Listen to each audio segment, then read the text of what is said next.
Friends, as we are in a great revisit in the Vienna settlement, the message is one. No one is coming. The government is busy, your family is busy, even your friends are busy. So this is the time to be straight thinkers. By the time someone asks a question, you must be having the what? The answer. Those are called straight thinkers, generational thinkers. So in this kind of arrangement, we need to know issues concerning about the Vienna settlement. So we are saying the Vienna settlement was a combination of resolutions agreed on by the great powers of Europe at the Congress of Vienna of 1815. It included the terms of the 1814 Treaty of Chamonix and the Treaty of Paris of 1815, and it was intended to restore peace and diplomacy after the destructive Napoleonic Wars.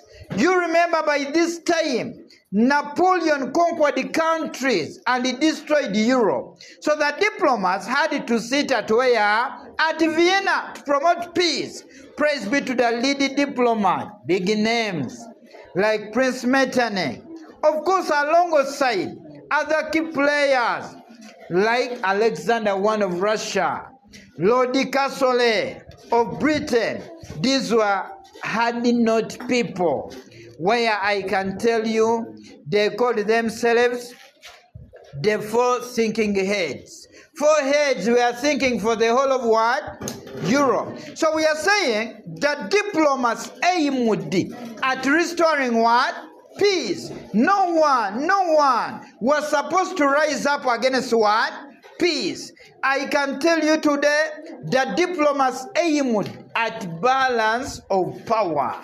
I can tell you Napoleon was so aggressive, but by this time they had to balance what?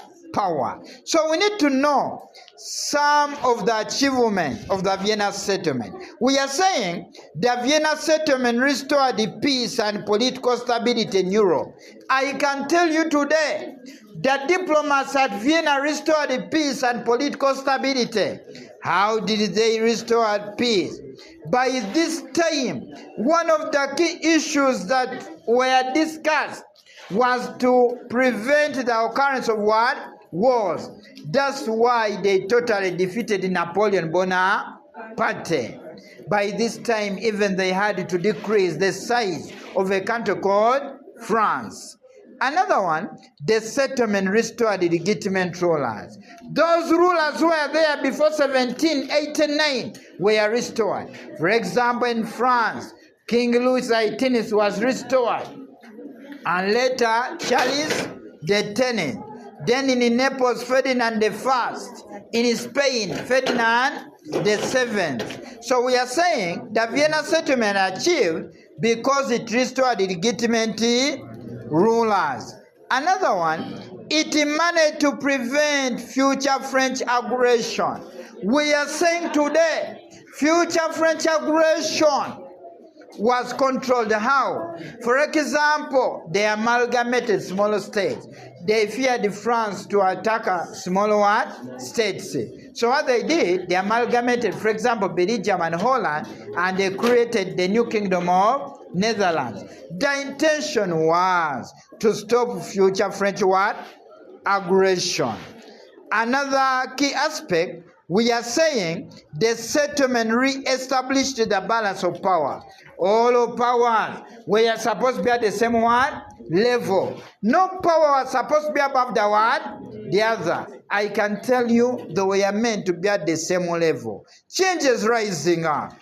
The settlement initiated the new tradition of diplomacy.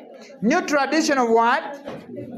Diplomacy, we are saying all issues had to be solved diplomatically. They had to sit and solve issues peacefully without fighting against one another. That's why whenever they got a problem, they had to sit and discuss about that what? Problem. Praise be to the lead thinker. That is the Prince Metternich. Another one, it is secured the complete defeat of the aggressive emperor Napoleon Bonaparte. You remember Napoleon, his mission was not only to control France only, but he wanted to control the whole world, the whole Europe. But for the diplomats, what they did, they completely defeated Napoleon. I can tell you, Napoleon came to an end. The period 1799 to 1814 was called the Napoleonic era. But finally, Napoleonic era came to an what? To an end. Another one, it revived the permanent alliance of the four powers, quadruple alliance. We are saying by this time, the permanent alliance of the quadruple powers, that is Austria, Britain, Russia, and what? And Prussia. I can tell you, this permanent alliance was created by the diplomats. Another one, it drew the map of Europe mainly by reducing the size of France. We are saying today, the map of Europe had to be what? Redrawn by decreasing the size of a country called France. France had to be put in its position. For example, its size had to do what? To decrease. Changes.